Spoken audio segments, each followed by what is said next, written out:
সরকার বদলের পর কলকাতার দুটি রাস্তার ভোল বদল রাতারাতি। কালীঘাট হরিশ চ্যাটার্জি স্ট্রিটের সামনে থেকে অটোমেটিক গার্ডরেল তুলে নেওয়া হলো। অন্যদিকে হরিশ মুখার্জি রোড এবং শান্তিনিকেতন বিল্ডিং এর সামনে একেবারে চেনা বজ্র আটনি উধাও।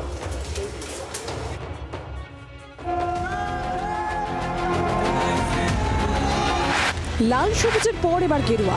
১.৫ দশক পর ফের রং বদলালো বাংলার রাজনীতি। সরকার বদলের সঙ্গে সঙ্গেই বদলে গেল কলকাতার দুই গুরুত্বপূর্ণ রাস্তার ছবিও। কালীঘাটের ৩০B হরিশ চ্যাটার্জি স্ট্রিট আর ভবানীপুরে ১৮৮ হরিশ মুখার্জি রোড। রাজ্য রাজনীতির জোড়া এপিসেন্টার, তৃণমূলের পাওয়ার সেন্টারও বটে। প্রথমটি মমতা বন্দ্যোপাধ্যায়ের বাড়ির দিকে যাওয়ার রাস্তা, দ্বিতীয়টি অভিষেক বন্দ্যোপাধ্যায়ের অট্টালিকার সামনে। রাতারাতি এই দুই রাস্তাতেও আমূল পরিবর্তন হয়ে গেল। এতদিন মমতা বন্দ্যোপাধ্যায়ের বাড়ির সামনের রাস্তায় অটোমেটিক গার্ডরেল বসানো ছিল। কেউ এই রাস্তায় ঢুকতে চাইলে পুলিশকে নাম পরিচয় জানাতে হতো, এমনকি পাড়ার লোককেও দেখাতে হতো পরিচয়পত্র। জানিয়ে তীব্র ক্ষোভ ছিল স্থানীয়দের।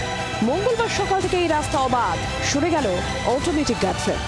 কালীঘাট ব্রিজ থেকে নেমেই ঠিক মমতা বন্দ্যোপাধ্যায় বাড়ির ঢোকার মুখে এতদিন ব্যবহার করা হতো এই অটো গার্ডরেলটি। এতদিন ধরে ব্যবহার করা হতো। এটা রিমোট কন্ট্রোল সিস্টেম। প্রায় এখানে আটকানো থাকতো, গাড়ি ভেতরে যাওয়ার আগে, বাইক ভেতরে যাওয়ার আগে এখানেই আটকানো হতো এবং সেখানে চেক করা হতো। সেই গার্ডরেলটি আজকে কলকাতা পুলিশ থেকে কিছুক্ষণ আগে এসে বলেছে যে এই গার্ডরেলটি আর ব্যবহার করা যাবে না। এর বদলে যারা এখানে দায়িত্বে রয়েছে নিরাপত্তারক্ষীরা, তারা যদি চান এমনি যে ব্যারিকেড আছে সেই ব্যারিকেড তারা ব্যবহার করতে পারেন। এই গার্ডরেল ব্যবহার করে রাস্তা বন্ধ করে রাখা যাবে না, রাস্তা খুলে দিতে হবে যান চলাচলের জন্য। এবং সেই মতোই দেখা যাচ্ছে যে মমতা বন্দ্যোপাধ্যায় নিরাপত্তার দায়িত্বে থাকা যারা, তারা এই গার্ডরেলটি বন্ধ করে দিয়েছেন এবং এই মুহূর্তে রাস্তাটা প্রায় খুলে দেওয়া হয়েছে। একই ছবি অভিষেক বন্দ্যোপাধ্যায়ের অট্টালিকার শান্তিনিকেতনের সামনেও। পালাবদলের পর হরিশ মুখার্জি রোডের চেনা বজ্র আঁটুনি উধাও। নিরাপত্তার আঁটোসাঁটো বহরটা এখনো পর্যন্ত রয়েছে, তবে হরিশ চ্যাটার্জি স্ট্রিটের সামনেটা আজ কার্যত শুনশান।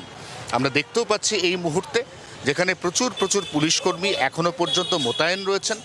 যে বিশেষ কোলাপসেবল বড় লোহার খাঁচা এখানে ব্যবস্থা করা হয়েছিল, সেই খাঁচাও এখনো পর্যন্ত রয়েছে। যে খাঁচা যে কোনো ব্যক্তি যিনি ভেতরে যাওয়ার ক্ষেত্রে ছাড়পত্র পাচ্ছেন, তিনি ঢুকে পড়ার সঙ্গে সঙ্গে আবার নতুন করে বন্ধ হয়ে যাচ্ছে। তবে বাদবাকি এই গোটা রাস্তাটা আজ অনেকটাই শুনশান। একদম বড় করে এখানে লেখা রয়েছে ভবানীপুরের হৃদয় জুড়ে শুধুই মমতা। তবে সেই ভবানীপুরেই শেষ পর্যন্ত হার মানতে হয়েছে মমতা বন্দ্যোপাধ্যায়কে।